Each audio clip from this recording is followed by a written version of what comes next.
নমস্কাৰ এটি বিশেষ খবৰ লৈ ষ্টুডিঅ'ত মই কৃষ্টি অগ্নিকাণ্ডত পুৰি ছাই হল এটা ব্যয়বহুল বিলাসী অট্টালিকা আপুনি শুনি আচৰিত হ'ব এই জুইত জাহ যোৱা অট্টালিকাটোৰ মূল্য হৈছে প্ৰায় 10,074 কোটি টকা 18টা শোৱনি কোঠা থকা অট্টালিকাটো বনজুইৰ কবলত পৰি সম্পূৰ্ণৰূপে ভস্মীভূত হয়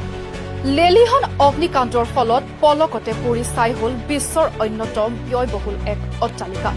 সম্প্ৰীতি মাৰ্কিন যুক্তৰাষ্ট্ৰৰ লছ এঞ্জেলছৰ বিধ্বংসী বনজুইৰ গ্ৰাসত পৰি এক বিলাসী আৰু ব্যয়বহুল অট্টালিকা লছ এঞ্জেলছ ডেইলি মেইল.কমত প্ৰকাশিত এক সংবাদ অনুসৰি পেচিফিক পেলিছেডছত থকা 18টা শোৱনি কোঠাৰ এই বিলাসী অট্টালিকাটো এই বনজুইৰ ফলত পলকতে ছাই হৈ পৰে লুমিনাৰ টেকনলজিছৰ স্বত্বাধিকাৰ অষ্টিন ৰাছেলৰ এই বাসগৃহটোৰ মূল্য প্ৰায় 125 মিলিয়ন মাৰ্কিন ডলাৰ অৰ্থাৎ ভাৰতীয় মূল্য অনুসৰি প্ৰায় 10,074 কোটি টকা সংবাদ মাধ্যমত প্ৰকাশিত তথ্য অনুসৰি এই অট্টালিকাটোৰ মাহিলী ভাড়াই প্ৰায় 3 কোটি 75 লাখ টকা